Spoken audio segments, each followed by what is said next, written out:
Your daughter is whispering to the janitor. The sentence slices the morning in half. It lands between the receptionist's casual smile and Lauren Pierce's curt nod, like a dropped glass that refuses to shatter. Belmont Academy hums polished floors, breathing backlight, a grandfather clock ticking like it owns time. Lauren turns on a heel, the click sharp.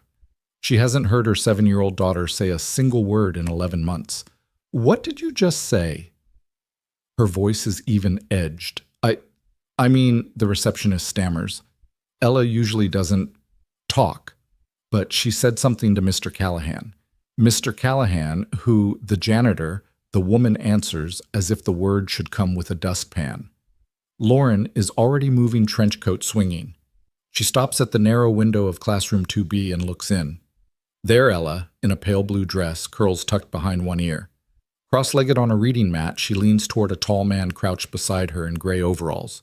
Brown hair a little unruly. Hands nicked from work no one applauds. His head tilts in the universal posture of listening. Lauren cracks the door just enough to let in sound. "See you tomorrow," Ella says barely above a breath. "I'll be right here," the man answers. No indulgence, no surprise. Certainty. Lauren freezes. 11 months of appointments and laminated charts and careful games where a child never pushes air into sound, and now her daughter is saying goodbye to a stranger who probably smells like lemon cleaner and rain. She opens the door fully. "Ella, get your things. We're leaving." Ella startles, then rises and clutches her backpack. The man stands too. Up close, Lauren takes inventory the way she would a witness, late 30s. Eyes steady, presence unmoved. "You must be her mother," he says. "And you're the janitor who thinks he's a speech therapist, sharper than she intends." Something quiet moves through his eyes, pain or memory, then goes. "I don't think anything, ma'am. I just listened."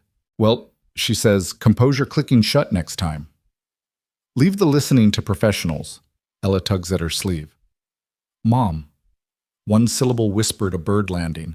Lauren's heart lurches, then folds back into a shape that can drive. "We're leaving," she repeats softer. To the man, "Thank you for whatever that was." Outside, winter air clings to spring like a grudge. Lauren's pace is courtroom fast. Ella's sneakers scuff to keep up. The sedan unlocks with a practiced beep. Doors close. The city turns watercolor behind glass. Lauren grips the wheel a second too long. 2 words from Ella. 2. And not to her. Back in the condo that floats over downtown, Lauren pours a red that's supposed to taste like cherries and resolve. The laptop opens with a chime.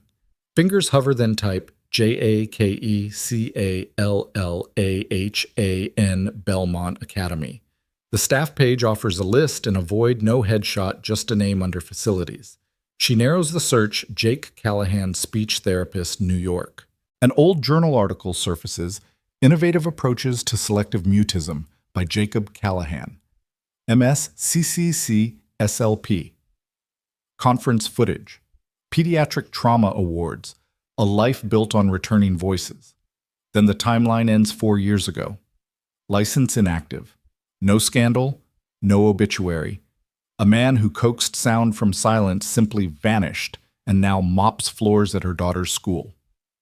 The next morning, she's back at Belmont before her inbox can start its siren.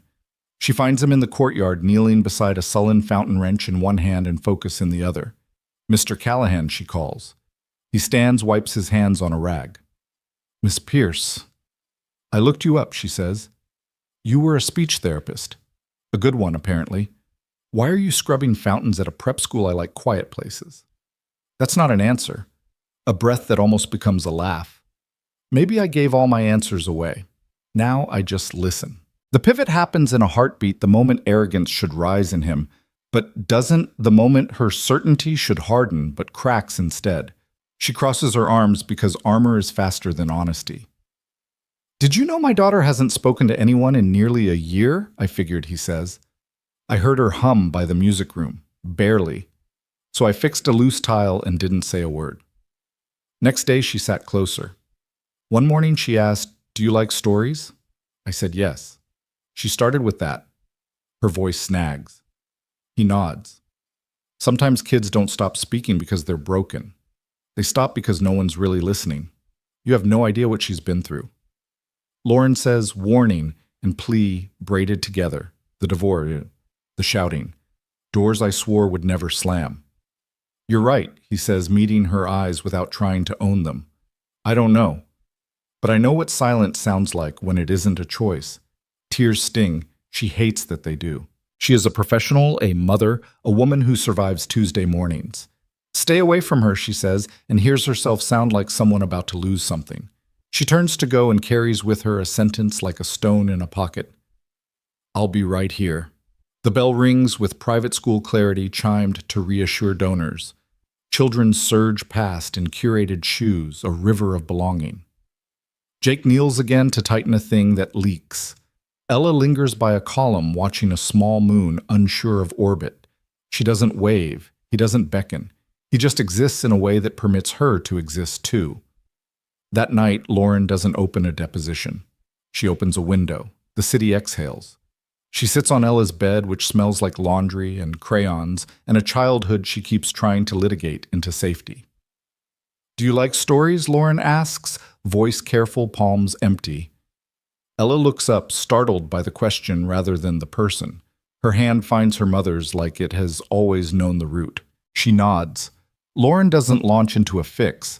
She just begins with a beginning more rhythm than plot. Somewhere a music box in a closet remembers how to sing. Somewhere else a man with rough hands sits in a small apartment and thinks about a girl who said goodbye like a promise. And in a quiet that finally feels earned, a mother chooses to listen. The next morning, Lauren ignores the blinking notifications on her phone. She doesn't go to her office. She doesn't check her docket. Instead, she walks back through the arched gates of Belmont Academy with a purpose that feels more dangerous than any courtroom. She finds him where the receptionist said he would be, by the courtyard fountain, kneeling on wet stone, a wrench in his hand, and the steady patience of a man fixing something the world barely notices.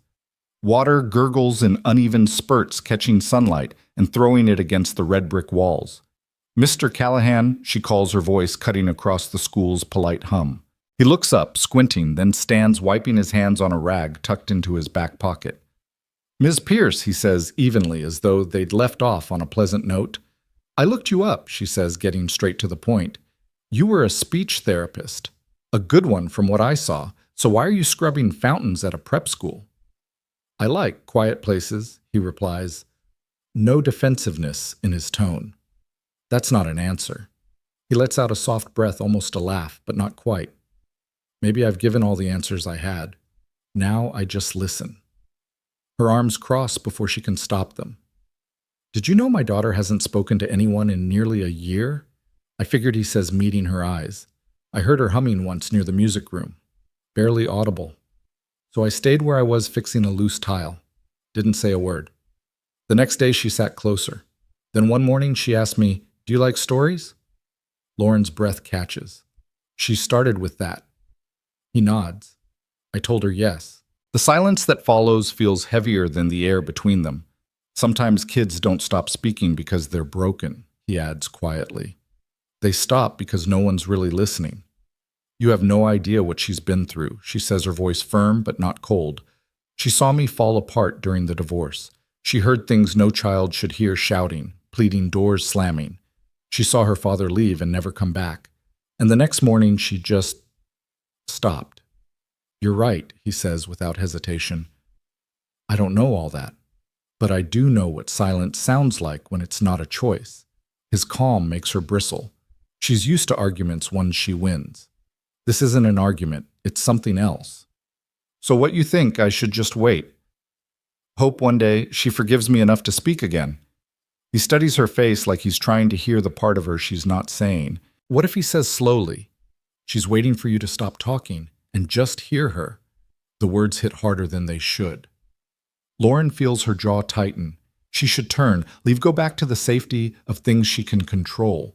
Instead, she's aware of the weight in her chest, the ache of knowing she can command a courtroom, but not a conversation with her own child. I don't have time for vague philosophy, she says, forcing steel into her tone. He doesn't flinch. It's not philosophy, it's presence. Lauren turns on her heel and starts toward the gate, each step echoing against the flagstones. But the words stick to her like rain on wool. She's waiting for you to stop talking and just hear her. At her car, she sees Ella through the classroom window, sitting cross-legged on the floor beside a stack of books. The girl's head is tilted toward the door as though she senses something or someone beyond it. Lauren's fingers tighten on the key fob. She wants to run inside, pull her daughter into her arms, demand that she never again give her voice to a stranger before her own mother. Instead, she slides into the driver's seat and starts the engine. The day drags. She sits in her glass-walled office, skimming briefs she doesn't absorb. In every reflection, her screen, the window, the framed degrees, she sees, not herself but her daughter, leaning toward a man in gray overalls saying words meant for him. By evening, she's pacing her condo, the skyline pressing in through the windows. She wants to shake off the image, but she can't. She knows about power. She knows about control. She knows that in her world, whoever controls the narrative wins. But for once, she doesn't have the narrative. She has a question. She grabs her phone, scrolls, hesitates, then finds herself typing his name again. Jake Callahan Speech Therapy Conferences. There's a clip from 6 years ago, a younger man clean-shaven wearing a black blazer speaking to a room full of peers. His voice is measured, deliberate. The caption reads, "Restoring Lost Voices, Rewiring Silence After Trauma." But it's the pinned quote beneath the video that stops her. When a child stops speaking, don't ask what's wrong with them. Ask what the silence is trying to say. Lauren exhales slowly. Somewhere in the city, that man is fixing leaks and replacing light bulbs while her daughter whispers to him. She doesn't know yet if that's a problem to solve or a miracle to protect. She just knows she can't stop thinking about it. 2 days pass before Lauren gives in to the restlessness. She tells herself she's only at Belmont because she had an early court filing nearby, but her heels know the route too well. She finds Jake in a narrow hallway, balancing a bucket and a broom, as though he's navigating a tightrope. "We need to talk," she says. His eyebrows lift slightly. Privately, she nods. He gestures toward a side door leading her into a small, unused staff lounge. The air smells faintly of old chalk and lemon polish. A single window lets in muted winter light. She doesn't sit. "I want to understand something. My daughter has refused every professional I've hired. Top therapists, world-class clinics. And then out of nowhere, she starts talking to you, a janitor." "You say that like it's a diagnosis," he replies mildly. "I say it like it's not your profession." "Fair," he says, leaning the broom against the wall. He doesn't look cornered. He looks still. Lauren waits for an explanation, some admission that he's crossing a line. Instead, he just watches her. She doesn't talk. Lauren continues, her voice sharpening. "Not since she saw me break down during the divorce. She heard every word I swore she wouldn't heard me begging her father to stay. And the next morning she stopped speaking. The words hang between them. She hates that saying them aloud feels like a confession." "That's not your fault," Jake says softly. "Don't patronize me. I'm not." "But you're trying to fix her like she's broken." "She's not. She's protecting herself." Lauren's arms cross tighter, but the barb doesn't land the way she expects. "So what do I do? Just sit around and hope she forgives me enough to speak again?" He studies her face. "What if she's not waiting to forgive you? What if she's waiting for you to make space for her silence?" Her throat feels tight. "I talk for a living. I command rooms, cross-examine liars. I'm not gentle." "You don't have to be gentle," he says, sitting down at one of the old tables. "You just have to be present." She stares at the worn wood grain between them, unsure if she's angry or relieved. "Why did you stop practicing?" she asks finally, her voice quieter now. His gaze shifts to the window. "My wife," he says. Lauren looks up.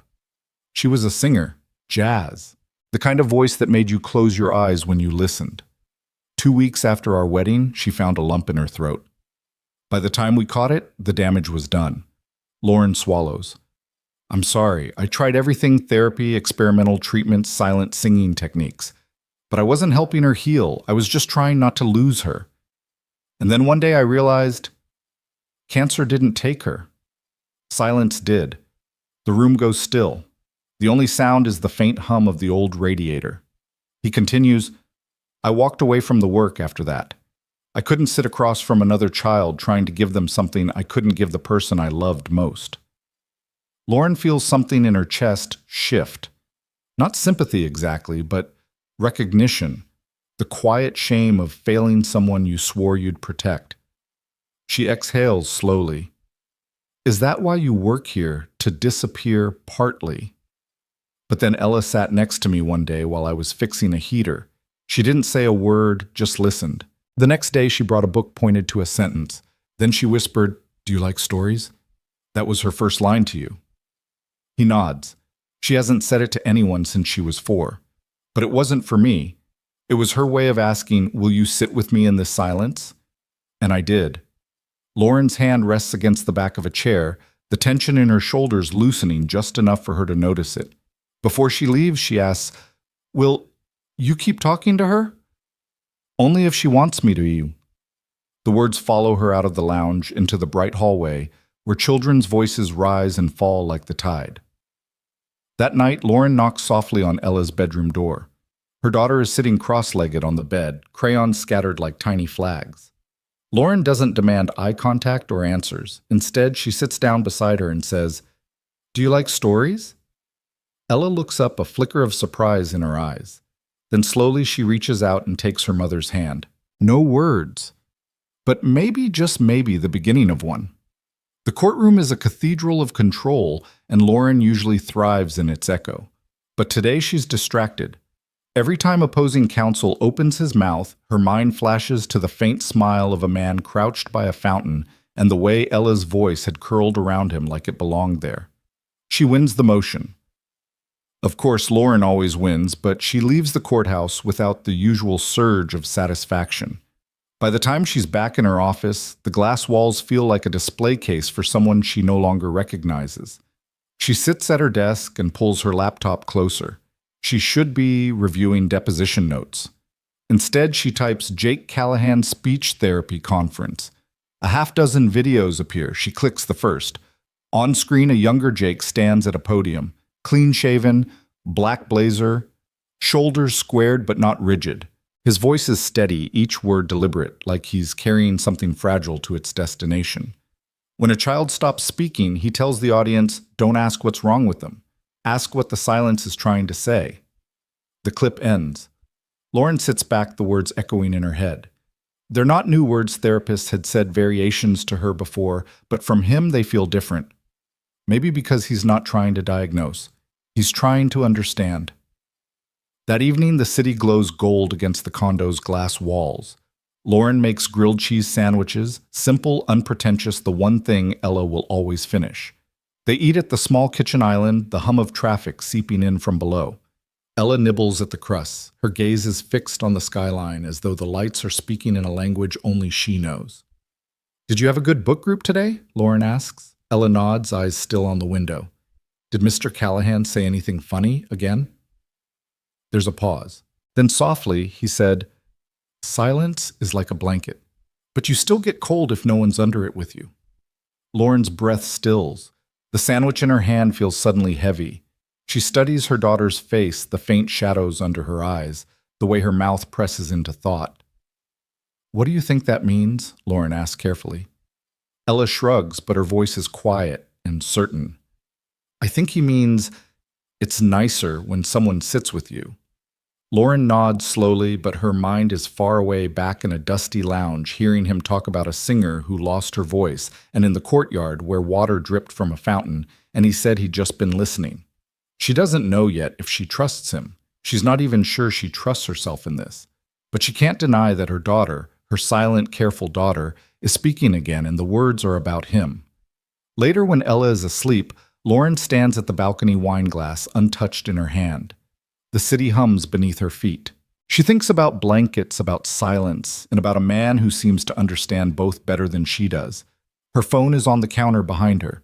She could call him, ask what he meant, but some part of her already knows the answer, and that's what keeps her staring into the night a little longer than usual. Lauren tells herself she's only at Belmont for a quick drop-off, but she doesn't head straight for the exit. Her heels slow in the hallway, drawn toward the faint notes drifting from the music room. Through the half-open door, she sees Jake leaning against the wall, mop in hand, while Ella sits at the upright piano. Her fingers press uncertain keys, searching for something. It's not a song so much as a memory being sounded out one note at a time. Lauren steps inside quietly. What is she playing? Jake glances at her, then back at the piano. Not sure, he says with a faint smile, but it sounds like her. Lauren moves closer. I never taught her to play. We had a keyboard once, but it mostly collected dust. She's not playing with her hands, he says. She's remembering with her heart. The words catch her off guard.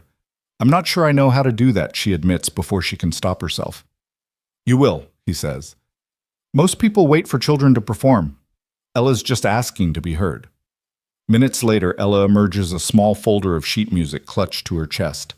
She stops short when she sees her mother in the doorway. You came, she says softly. Lauren kneels to meet her eyes. Of course I did.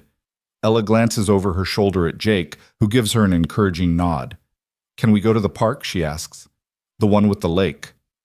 Lauren blinks. Ella hasn't asked to go anywhere in nearly a year. We can, she says, her voice warm but tentative. Right now. The late afternoon sun glances off the water as they walk along the shore. Ducks drift lazily, unbothered by the weight of human silence.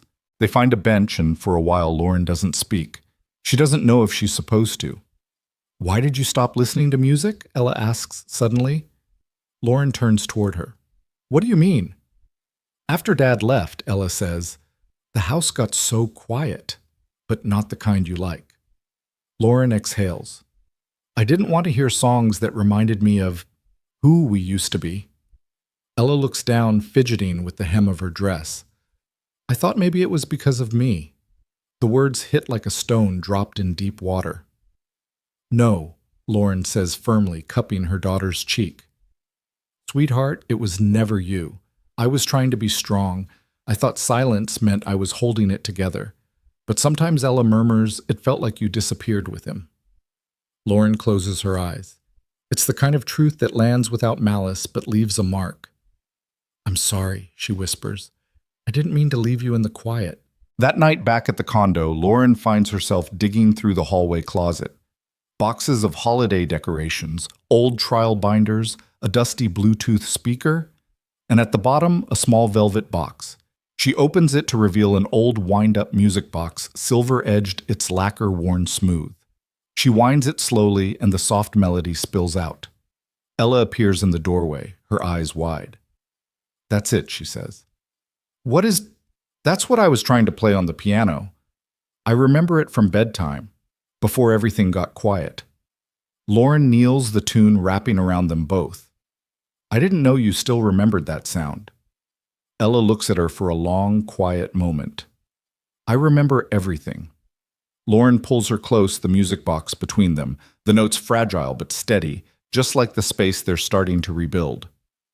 The next afternoon, Lauren walks into Belmont with the music box wrapped carefully in a scarf. She doesn't go to the office or the front desk. She heads straight for the forgotten music room at the end of the South Hall. Inside, the sunlight is softer, filtered through tall windows smudged by years of fingerprints.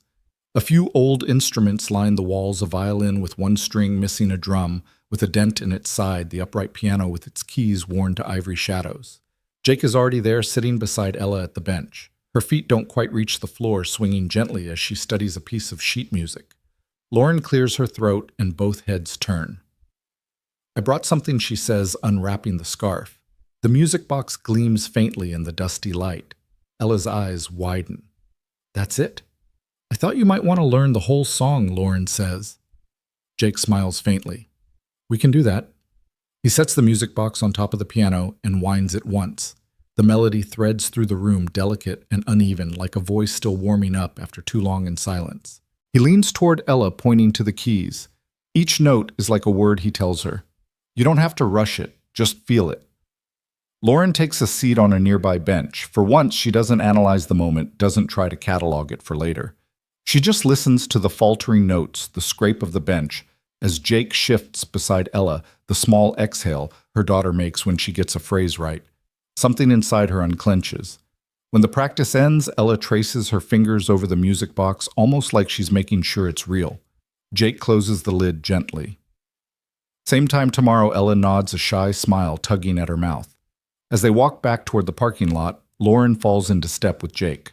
If this, she gestures back toward the music room, were therapy, would you charge me? He looks at her with quiet amusement. No. Good, she says. Because I'd rather call it something else. He tilts his head. What would you call it? They've stopped just short of the lot. The air smells faintly of cut grass and chalk dust. She meets his eyes. Redemption. Something shifts in his expression, surprise maybe, but also understanding. That night, Lauren tucks Ella into bed with the music box playing on the nightstand.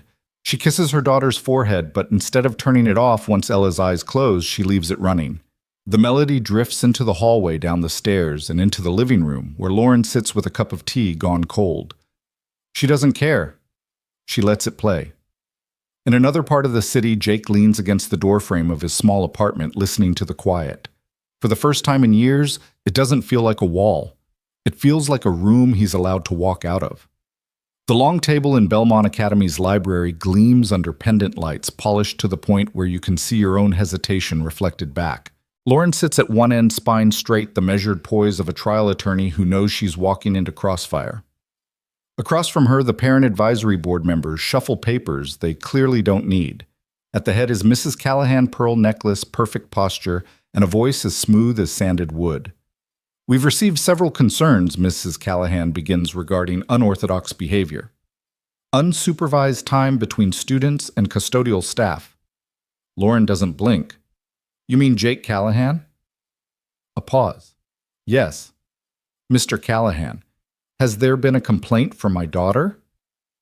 No, but from her teacher. From the principal. Mrs. Callahan hesitates. No. From anyone who actually knows what's happening. The air tightens. A man down the table, dentist or hedge fund manager, Lauren doesn't care, clears his throat. It's not personal, Miss Pierce. It's about optics. The school has standards. Lauren leans forward, her tone even but lethal. You want optics. Try being a mother watching her child go silent while every expert fails. Try knowing your daughter feels invisible and the only person who makes her feel safe is a janitor you want to dismiss because of what it looks like. Mrs. Callahan folds her hands, unruffled but not unmoved. We have to consider potential risks. Risk, Lauren says, is letting a child believe her voice doesn't matter because the only person who hears it doesn't fit your picture of credibility. Before anyone can respond, the library door opens.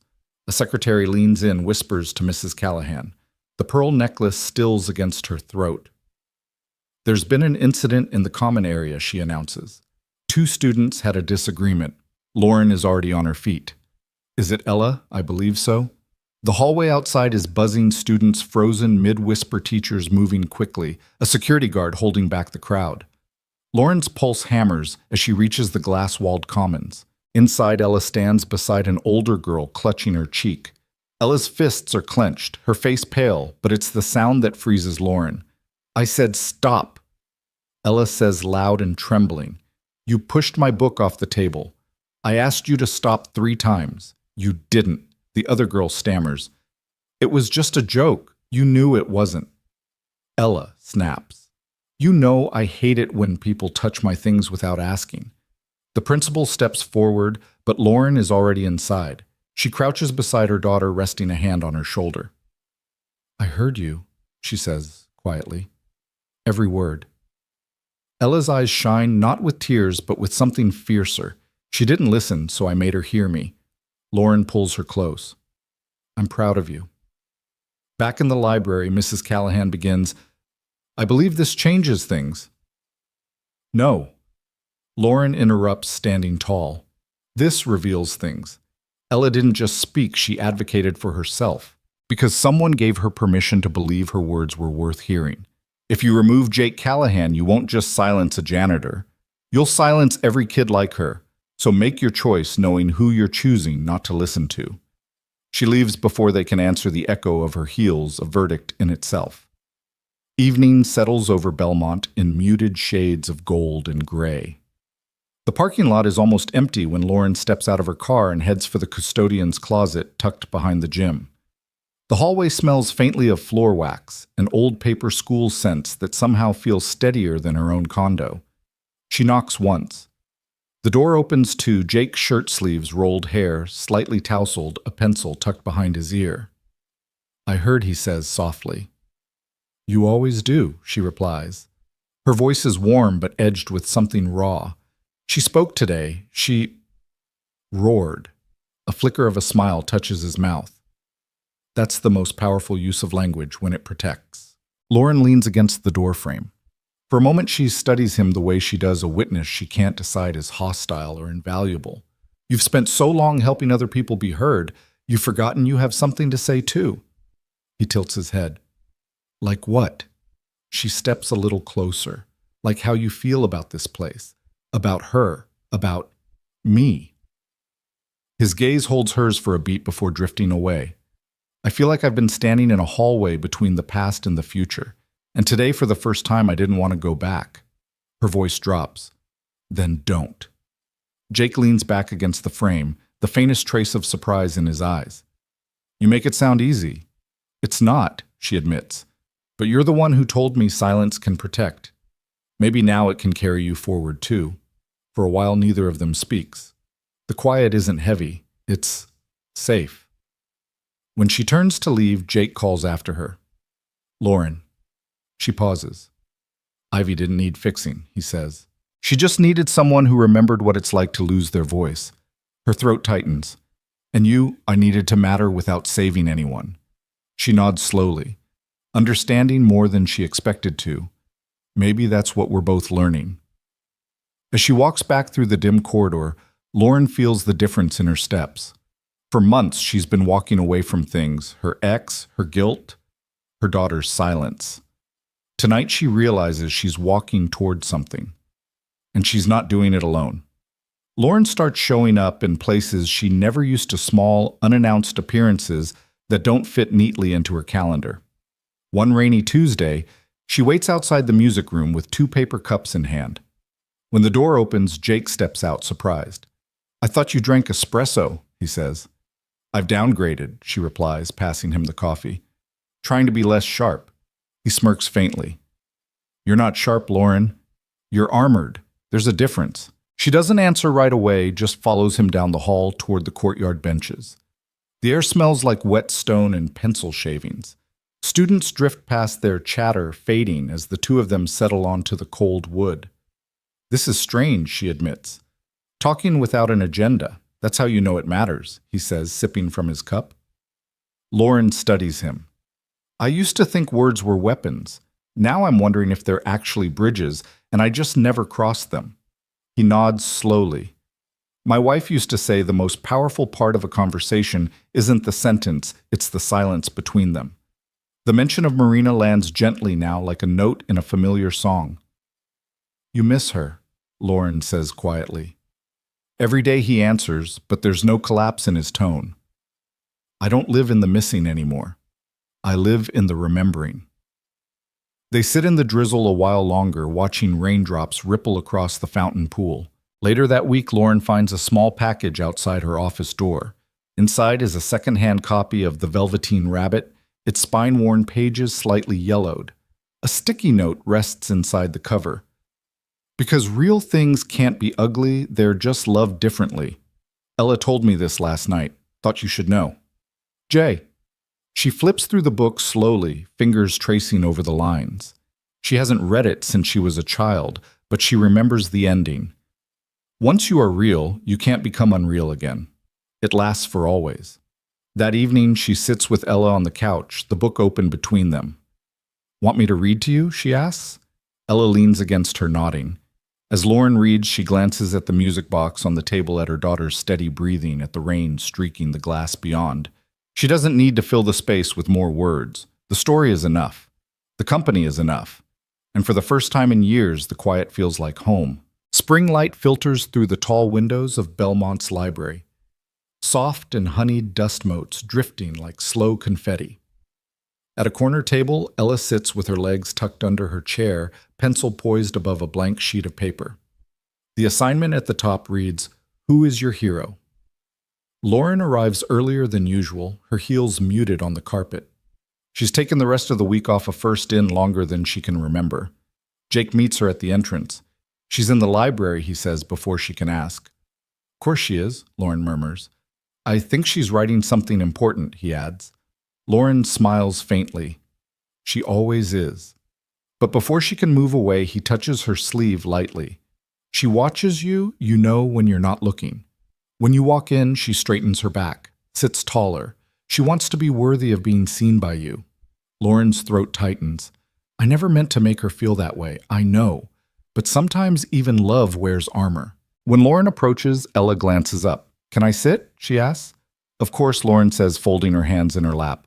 Don't read it yet, Ella warns. I won't. I'll just sit with you. For 10 quiet minutes, Lauren watches her daughter's pencil dance again. Finally, Ella exhales. Done. But I want Mr. Jake to read it first. They find him in the music room tuning an old violin. Ella hands him the paper. He accepts it like it's something fragile. My hero is Mr. Jake, he reads. He doesn't wear a cape or fix things with tools. He fixes them by listening. He listened to me when no one else could hear me. He never asked me to be louder, just honest. He showed me that silence isn't scary and that talking isn't about being right, it's about being real. He's my hero because he never tried to rescue me. He just stayed close until I rescued myself. The room goes still. Jake folds the paper carefully. May I keep this? It's yours, Ella says. Lauren looks at her daughter, eyes shimmering. You didn't even mention me, she teases gently. Ella turns startled. Mom, you're not my hero. Lauren blinks, trying not to show the sting. You're my home, Ella says simply. Heroes come and go, but home, that's forever. The words hit deeper than any verdict Lauren has ever won. She pulls her daughter into her arms, feeling something settle that's been loose for far too long. The park is waking up to spring. Tiny buds cling to branches, and a few brave daffodils open their yellow faces to the breeze. Lauren and Ella walk hand in hand along the familiar gravel path, the lake ahead shimmering in pale sunlight. They stop at a bench overlooking the water. Isn't this the one Lauren asks? Ella nods. Where we talked after piano. Lauren sits the wooden slats, warm from the afternoon sun. I still think about that day, she says. I do too, Ella answers. Do you remember what I said to you? You said, you came back. I meant it, Ella says quietly. I chose to. From her small backpack, she pulls a folded piece of paper. This is for you. It's not homework. Lauren unfolds it to find a drawing, two figures holding hands, a music box between them.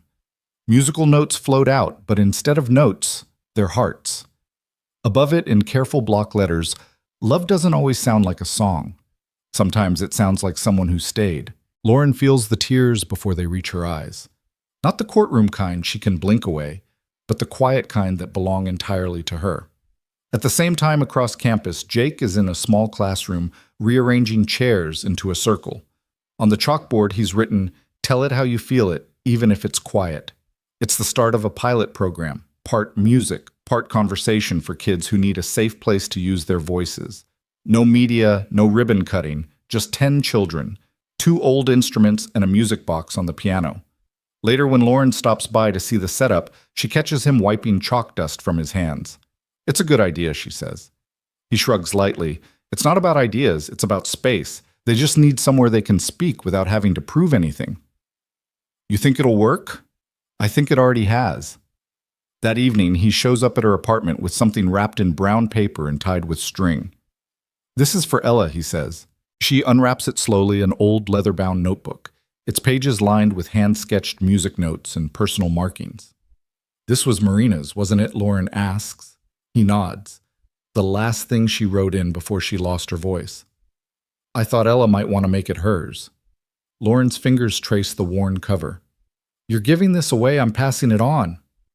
That night, Ella sits cross-legged on the living room rug, the notebook open in front of her.